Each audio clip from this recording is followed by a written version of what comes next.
अस्सलाम वालेकुम एवरीवन, उम्मीद है कि आप सब खैरियत से होंगे। हम आपको वेलकम करते हैं क्लासिक स्टडी की जानिब से। डियर स्टूडेंट, आज हम 9th के जो फिज़िक्स की न्यू बुक आई है फेडरल बोर्ड के स्टूडेंट्स के लिए चैप्टर 4 के न्यूमेरिकल लेके आए हैं। चैप्टर 4 के जो न्यूमेरिकल हैं वो कंप्लीट इसका सोल्यूशन हम आपको प्रोवाइड करेंगे इसी वीडियो के अंदर, जिसमें फ़र्स्ट न्यूमेरिकल है कैलकुलेट अ टॉर्क। आपने टॉर्क फाइंड करना है स्पिनर ऑफ लेंथ 20 सेंटीमीटर, मतलब स्पिनर की जो लेंथ है यहाँ से यहाँ तक, ये जो लेंथ है ये कितनी है 20 सेंटीमीटर। और लूजन द नट को जो लूज़ कर रहे हैं उसके लिए फोर्स कितनी लग रही है 50 newton. The same unit of the लूजन बाय, सब वही सेम यूनिट के लिए नट लूज़ किया जाए 100 न्यूटन ऑफ फोर्स लगाएंगे तो कितने एक स्पिनर की जो लेंथ होगी वो क्या होगी। एक तो हमने यहाँ पर टॉर्क फाइंड करना है और अगर हमें फोर्स 100 न्यूटन लगाएं तो उसकी स्पिनिंग की जो लेंथ है ये कितनी होगी। नट को लूज़ करने के लिए इस चीज़ को हम ऑब्ज़र्व करते हैं। अब हमारे पास जो गिवन डेटा है उसमें लेंथ ऑफ स्पिनर को मैं किससे शो करता हूँ, R1 से। ठीक है, ये टर्निंग इफेक्ट प्रोड्यूस हो रहा होता है ना ऐसे टर्न की फॉर्म में, तो इस वजह से मैं यहाँ पर जो लेंथ है इसको किससे शो कर देता हूँ 20 सेंटीमीटर। अब बेसिकली सेंटीमीटर को मीटर में लाएंगे तो क्या बन जाएगा 0.2। ये बेसिकली हमारे पास ये जो 20 सेंटीमीटर लेंथ थी इसको हमने किस में कन्वर्ट कर दिया, मीटर में। ओके जी, अब हमें फोर्स हमारे पास थी स्टार्ट में नट को लूज़ करने के लिए 50 न्यूटन, ये मैंने यहाँ पर क्या लिख दिया 50 न्यूटन। फोर्स 2 हमारे पास क्या है 100 न्यूटन, ये हमारे पास कहाँ से मिला, हमें यहाँ से मिला, ये फोर्स 2 है। अब रिक्वायर्ड हमें क्या है जी, एक तो टॉर्क है, first of all torque find करना है। दूसरा लेंथ ऑफ टॉर्क 2, जो टॉर्क 2 था उसका लेंथ भी आपने फाइंड करनी है। ओके जी, अब हम कहते हैं कि टॉर्क 1 के लिए टॉर्क का जो फार्मूला होता है torque equal to R cross F. R cross F, R हमारे पास क्या है 0.2 मीटर और F हमारे पास क्या है 50 न्यूटन। स्टार्ट में पहला टॉर्क फाइंड करने के लिए फोर्स क्या होगी 50 न्यूटन, तो जब हम यहाँ पर पुट करते हैं तो 50 मल्टीप्लाई बाय 0.2 जब हम कैलकुलेटर से करेंगे तो क्या आंसर आ जाएगा 10। तो ये फोर्स नट को लूज़ करने के लिए रिक्वायर्ड होगी स्पिनर जब ये इक्वल टॉर्क प्रोड्यूस। अच्छा, अब कहते हैं कि स्पिनर और नट दो चीज़ें मूव कर रही हैं। एक तो ये जो रेंच है ये भी मूव कर रहा है और नट जो है वो भी लूज़ हो रहा है। नट की जो टॉर्क है और इसका टॉर्क है, इनका आपस में रिलेशन क्या होता है, torque 1 equal to torque 2। Basically हम कहते हैं clockwise torque equal to anti clockwise torque. तो इसका अगर मैं देखूं तो टॉर्क 1 का क्या फार्मूला था R क्रॉस एफ, तो दोनों 1 लिख लें। और टॉर्क 2 क्या होगा R2 क्रॉस F2। यहाँ से हमें चाहिए ये R2, ये R2, तो फोर्स 2 यहाँ पर क्या हो रही है इस तरफ मल्टीप्लाई, तो ये उस तरफ जाकर इस वैल्यू के नीचे क्या हो जाएगी डिवाइड। तो हम इस फोर्स 2 को उस तरफ ले जाते हैं तो ये हमारा फार्मूला अपडेट हो गया। अब इसमें R2 D1, यहाँ मैंने D मेंशन कर दिया है, बेसिकली यहाँ मैं R1 लिख रहा हूँ इसको, ये जो डिस्टेंस है यहाँ मैं इसको R से मेंशन कर रहा हूँ, ऊपर से आपने R1 हमारा ये था 0.2। अब ये हम इस फार्मूले के अंदर पुट कर देते हैं तो हमारे पास R2 फाइंड हो जाएगा 0.1 मीटर और उसको मीटर को सेंटीमीटर में कन्वर्ट करने के लिए 10 से मल्टीप्लाई कर दें तो क्या बन जाएगा 10 सेंटीमीटर। डियर स्टूडेंट, ये सारे नोट्स फिज़िक्स के तमाम न्यू बुक के जो नोट्स हैं PDF फॉर्म के अंदर अपलोड हो चुके हैं। ये वेबसाइट है ilmg.com, आप इस वेबसाइट के ऊपर जाके नोट्स PDF के फॉर्म के अंदर फ्री में डाउनलोड कर सकते हैं। फेडरल बोर्ड के स्टूडेंट्स के लिए अच्छी न्यूज़ है, तमाम के तमाम यहाँ पर न्यूमेरिकल के नोट्स भी मौजूद हैं। आप यहाँ वेबसाइट पर जाएँ, PDF में अपने डाउनलोड करके अपने मोबाइल में रख लें ताकि जब भी आपको कोई इशू आता है आप उसमें से देख सकें। ओके जी बेटा, नेक्स्ट क्वेश्चन है हमारे पास a long uniform steel bar length, steel bar की लेंथ है 1 मीटर। बैलेंस्ड करने के लिए हमने उसको मिडल के ऊपर रखा हुआ है, एक तरफ मैस 1 हो गया एक तरफ मैस 2 हो गया। तो ये मैं डायग्राम शो कर देता हूँ इस तरह, देखिए मिडल में आपने रखा, एक तरफ मैस 1 हो गया एक तरफ मैस 2। अब डिस्टेंस हैं, एक तरफ डिस्टेंस है 0.2 मीटर पे आपने सबटेंड किया हुआ है एक तरफ, और दूसरी तरफ आपने कितना है 0.3 मीटर पे इस तरफ मैस को रखा हुआ है यहाँ पर। अच्छा जी, अब कहता है कि आप ignore the steel bar mass. अच्छा, एक तरफ मैस कितना है 0.6 kg और मैस 2 जो है ये हमने फाइंड करना है। देखें जी, जब बच्चा ये झूले खा रहा होता है, हम झूलों वाले पार्क में जब आप लेके जाते हैं बच्चों को, एक तरफ एक बच्चा बैठता है, दूसरी तरफ दूसरा बच्चा बैठता है, एक नीचे आ रहा है तो दूसरा ऊपर जा रहा है, दूसरा नीचे आ रहा होता है तो ये वाला ऊपर जा रहा होता है। तो मतलब ये एक टॉर्क प्रोड्यूस हो रहा होता है क्लॉकवाइज और एंटी क्लॉकवाइज, जैसे एक ऊपर गया तो दूसरा नीचे आ गया, दूसरा ऊपर गया तो वो वाला नीचे आ गया। तो इस तरह हम ये कह सकते हैं कि जो टॉर्क होता है anti clockwise torque equal to clockwise torque. तो ये वाला फार्मूला जो है हम इसको यूज़ करते हुए इस न्यूमेरिकल को सॉल्व कर सकते हैं। तो हम ये वाला फार्मूला यूज़ करेंगे। उससे पहले जी मैथ 1 के लिए जो मोमेंट और मैं डिस्टेंस है उसको मैं D1 से शो कर रहा हूँ कि यहाँ से यहाँ तक का जो डिस्टेंस है वो D1 है, जो कि मुझे यहाँ पर गिवन दिया गया था। लेंथ इसकी D1 के लिए क्या थी, ये डिस्टेंस, ये डिस्टेंस 0.2 मीटर, ये D1 था। और D2 क्या था, सेकंड मैथ के लिए 0.3 मीटर। ये मैंने यहाँ पर लिख दिए दोनों को, D1 को भी और D2 को भी। अब मैथ क्या था, M1 0.6 kg, ये हमें कहाँ से मिला है, न्यूमेरिकल में यहाँ पर गिवन है M1 इक्वल टू 0.6 kg, यहाँ से हमने ये चीज़ ली। और M2 हमें रिक्वायर्ड है। देखिए जी, क्लॉकवाइज एंटी क्लॉकवाइज आपस में इक्वल होते हैं, तो मैंने यहाँ पर फार्मूला लिख लिया। फार्मूला टॉर्क का क्या होता है, R क्रॉस F। यहाँ पर क्या होगा, वेट मल्टीप्लाई बाय डिस्प्लेसमेंट, जो बीच में डिस्टेंस है। ये भी बेसिकली डिस्प्लेसमेंट को हम R से कभी शो कर रहे होते हैं, कभी हम D से शो कर देते हैं, कभी हम L से लेफ्ट, कोई इशू नहीं होता, ये हम शो कर सकते हैं। तो वेट जो है, ये फोर्स कितनी अप्लाई हो रही है, वेट कितना है उस फोर्स के इक्वल होगा। तो हम इसको, ये फार्मूला आपने याद रखना है। अब यहाँ पर W क्या है, वेट, और वेट किसके इक्वल होता है, mg के। तो यहाँ हम वेट की जगह क्या लिख सकते हैं, mg। ये मैंने यहाँ पर मेंशन कर दिया, वेट की जगह क्या लाया, mg। अब इसका प्रॉपर फार्मूला क्या बनेगा, D1, और इस W1 की जगह मैंने क्या लिखा, M1 G1। तो ये क्लॉकवाइज मोमेंटम। दूसरी तरफ भी ये जो W2 था उसकी जगह आपने क्या लिख देना है, M2 G, क्योंकि दोनों का सेम है, ग्रेविटेशनल फोर्स है उसी चीज़ में देखते हुए। अब हमें यहाँ से चाहिए M2, ये M2 अगर हमें चाहिए तो D इधर मल्टीप्लाई हो रहा है, दूसरी तरफ जाकर डिवाइड हो जाएगा, और ये वाला G भी इस तरफ मल्टीप्लाई हो रहा है, दूसरी तरफ जाकर डिवाइड हो जाएगा। यहाँ पर आपने इस तरफ क्या बचा लेना है, M1 M2। तो ये आपका जो फार्मूला है ये अरेंज हो चुका है। इसमें जस्ट आपने वैल्यू पुट कर देनी है। D1 हमें गिवन था 0.2 मीटर, और M1 हमें गिवन था यहाँ पर क्वेश्चन में M1 0.6 kg, और इसको यहाँ पर आप पुट कर सकते हैं। D2 भी इसी तरह पुट कर दें और G भी पुट कर दें। तो जब आप कैलकुलेटर करेंगे तो ये आपके पास आंसर आ जाएगा 0.4 kg। ओके जी, नेक्स्ट प्रॉब्लम बेटा, problem number 3। 2 masses 250 gram and 100 grams. ये हमारे पास 2 मैसेज गिवन है। एक मैस को हमने एक तरफ लटकाया हुआ है, इस तरफ एक मैस है, और एक मैस हमारा इस तरफ है। एक मैस है जी 2 ग्राम का, और एक है जी 250 ग्राम का, और एक 100 ग्राम का। इसको बैलेंस किया हुआ है जी हम कुछ लेंथ पे।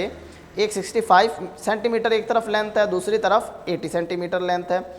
ये यूनिफॉर्म रॉड है जी, इसको कितनी इसकी लेंथ है यूनिफॉर्म रॉड की, बीच में जहाँ पे अपने पिवट को रखा गया वो है 50, यहाँ पर 50 पॉइंट पे सेंटीमीटर पे। Show the third mass of the, तीसरा मैस वो कहाँ पर है, तीसरा मैस है जी 400 ग्राम।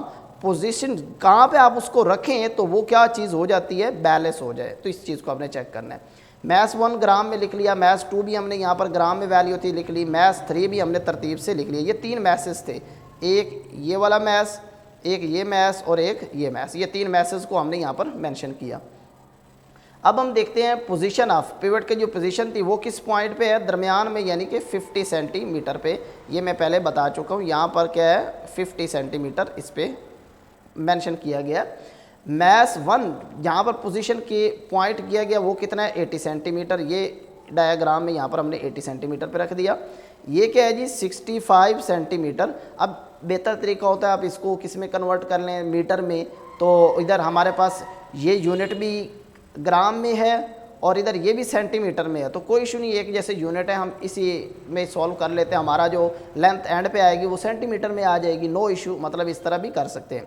अगर आप दूसरी तरह करना चाहते हैं तो ये जो डिस्टेंस हैं सेंटीमीटर में, इनको पहले मीटर में कन्वर्ट कर लें। ये जो वेट है जो कि ग्राम में है, इसको आप किलोग्राम में कन्वर्ट कर लें, तो दोनों तरीके से मसला नहीं होता, खैर है, कर सकते हैं। अच्छा, अब हमने पहले D1 निकाला जी, पॉइंट 1 के लिए डिस्टेंस कितना है, यहाँ पर क्या पॉइंट वेट 1 मैं इसको मान रहा हूँ, ये 100 ग्राम, ये बेसिकली 100 ग्राम इसने यहाँ पर मेंशन किया था। और इसके लिए पॉइंट कितना है जी, यहाँ पर 80, यहाँ पर पॉइंट क्या है 80, तो 80 यहाँ पर टोटल कितना है 50, 80 में से 50 माइनस कर दो तो कितना बचा 30 सेंटीमीटर। दूसरी तरफ 65 है, देखें यहाँ पर है पॉइंट 60, तो ये वाला मैस है हमारा सेकंड मैस, तो इसके लिए ये पॉइंट कौन सा हो कंसीडर होगा, ये वाला पॉइंट 65। तो 65 में से 50 माइनस कर दे तो क्या आंसर आता है 15 सेंटीमीटर। तो मैस 3 हमें जो कि चाहिए, इस लेफ़्ट साइड पे जो हमने सब किया हुआ है, लटकाया हुआ है इस मैस को, कितनी लेंथ पे हो कि ये चीज़ क्या हो जाए, बैलेंस हो जाए। ओके जी, अब हम कहेंगे clockwise torque equal to anti clockwise torque.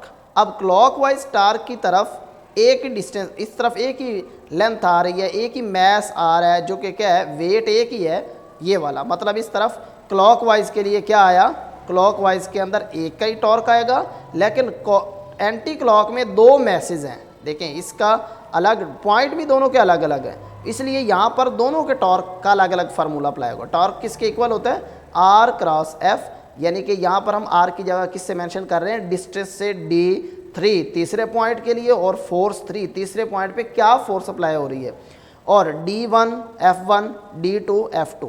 अब यहाँ पर हमें चाहिए D3, तो ये वैल्यू तो इसी तरफ हैं, ऐसे ही रहने दो। यहाँ पर ये M3 और G3, यानी कि यहाँ पर ये हुआ फोर्स, जो है फोर्स की जगह हमने क्या पुट कर दिया है mg, याद रखिएगा। यहाँ पर आप फोर्स की बजाय W लिख लें, वेट, ताकि पिछले फार्मूले में जैसे आपने लिखा था D क्रॉस W, ताकि आपको याद रहे कि ये किसके इक्वल होता है, वेट के, और वेट किसके इक्वल है, mg के। अच्छा, mg M3 G3 हमें ये उस दूसरी तरफ लेके जाना है, तो ये दोनों वैल्यू यहाँ पर G हम क्या कर लेते हैं, पहले इस तरफ कॉमन ले लें, यहाँ पर भी G है, यहाँ भी G है, तो ये G से ये G कैंसिल, और पीछे क्या बच गया M3 यहाँ मल्टीप्लाई हो रहा है, तो दूसरी तरफ जाकर क्या हो जाएगा, डिवाइड हो जाएगा। तो ये G1 और ये G2 दोनों में से कॉमन चला गया, तो उस तरफ भी था, तो ये कैंसिल हो जाता है। तो अब ये हमारे पास एक स्टैंडर्ड फार्मूला बन चुका है, इसको अगर हम यूज़ करते हैं तो हम क्वेश्चन को सॉल्व कर सकते हैं। हम इसको देखते हुए क्वेश्चन को सॉल्व करते हैं। ओके जी, नेक्स्ट, ये जो वैल्यूज़ थी ये सारी की सारी मैंने फार्मूले में पुट कर दी, 30 100 ये हमें यहाँ से मिली, ये जो था लेंथ, ये हमारे पास डिस्टेंस थे, और मैस हमारे पास क्या था, ये स्टार्ट में यहाँ पर मैसेज गिवन है M1 M2 M3, ये जब पुट करते हैं तो हमारे पास कैलकुलेटर करके आंसर आ जाता है 16.875। ये पॉइंट है डिस्टेंस 3 का, मतलब इसका कि हमने इसको किस पॉइंट पे रखा हुआ है, ये D तीसरा जो वेट था हमारा, ये जो हमने यहाँ पर रखा है तीसरा वेट इसका।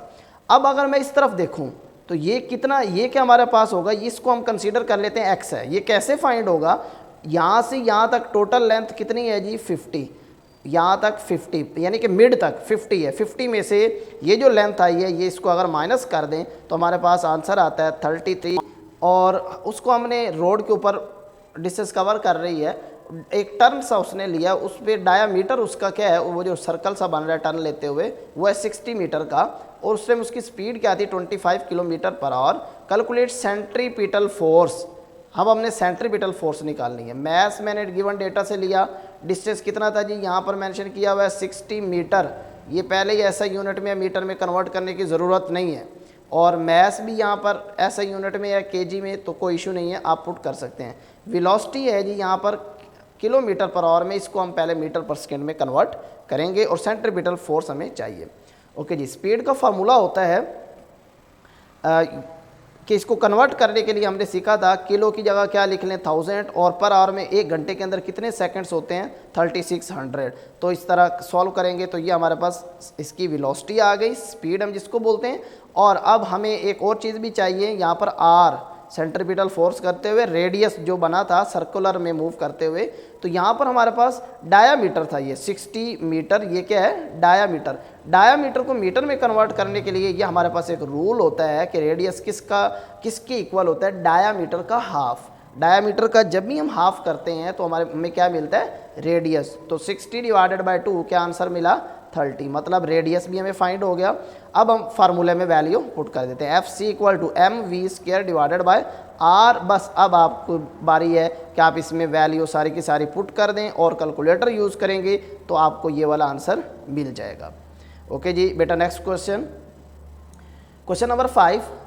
एक सैटेलाइट है, जियो स्टेशन सैटेलाइट अर्थ के अराउंड घूम रही है, उसका रेडियस कितना है जी, रेडियस है 2000 किलोमीटर। और फाइंड द ऑर्बिट स्पीड, हमने वेलोसिटी निकालनी है, height at the satellite at this height. Height उसकी मतलब जो हम नॉर्मल लेते हैं इसके अर्थ से, तो वो हमारे पास रेडियस ऑफ अर्थ होता है, वो इस तरह हमारे पास गिवन होता है किलोमीटर की फॉर्म में। किलो इसको मीटर में कन्वर्ट करने के लिए यहाँ किलो की जगह 1000 लगा दे तो ये हमारे पास बन जाता है 10 की पावर 3 की फॉर्म में। अच्छा, यहाँ इस फार्मूले को मैं चीज़ें रिप्रेजेंट कर दूँ कि ये क्या क्या होती हैं। इसमें v किस चीज़ को शो कर रहा है, ऑर्बिटल स्पीड को, वेलोसिटी को, r रेडियस को, टाइम t ऑर्बिटल पीरियड को, टाइम पीरियड जिसको हम बोलते हैं। तो रेडियस ऑफ ऑर्बिट कितना होता है, 2400 किलोमीटर। इसको जब आप किलोमीटर को मीटर में कन्वर्ट करते हैं तो ये हमारे पास क्या आ जाता है, 4200 10 की पावर 3। ये ऑर्बिटल रेडियस होता है, मतलब इसको आपने याद रख लेना है, या पेपर में ये नीचे गिवन देगी, इशू नहीं है। ओके जी, अब 1 घंटे के अंदर कितने सेकंड्स होते हैं, तो 1 घंटे के अंदर एक दिन के अंदर कितने घंटे होते हैं, 24, और 1 घंटे के अंदर 60 मिनट होते हैं, और एक मिनट के अंदर 60 सेकंड्स होते हैं। जब आप इसको मल्टीप्लाई करते हैं तो ये हमारा एक टाइम आ गया स्टैंडर्ड फॉर्म के अंदर, सेकंड्स के अंदर। यहाँ पर हमें v चाहिए था। अब 2 वैसे का वैसे पाई किसके इक्वल होता है, अभी मैंने यहाँ पर नहीं पुट किया, इसमें पाई की वैल्यू और r की वैल्यू यहाँ पर पुट कर दी। अब आप पाई की जगह हम क्या पुट कर देंगे, यहाँ 3.14, और इसको कैलकुलेटर कर लेंगे तो ये हमारे पास आंसर आ जाता है 3.3055 मीटर पर सेकेंड में। अगर आप इसको किलोमीटर में लाना चाहते हैं तो ये वैल्यू हमारे पास 1000 से डिवाइड करवा देंगे तो हमें क्या मिल जाएगा, 3.055 किलोमीटर पर सेकेंड्स। ये अप्रोक्सीमेटली वैल्यू होती है ऑर्बिट की सैटेलाइट की स्पीड।